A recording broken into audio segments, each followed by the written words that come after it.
I-prepare ko po ang karne pang roast beef. Haggard po ang Inday, pero comfortable naman po sa lugar.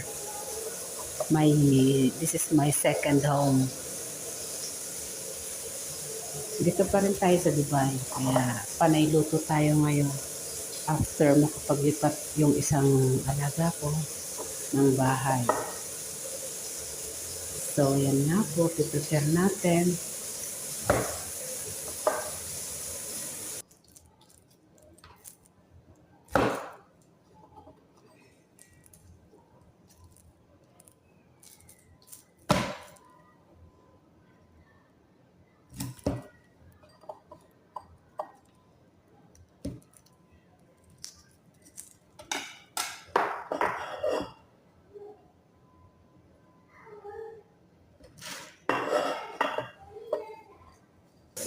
Nandiyan po yung mga sangkap para maluto siya.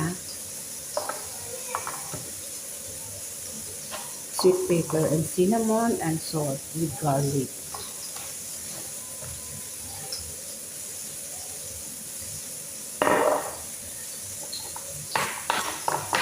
And then fried po natin after.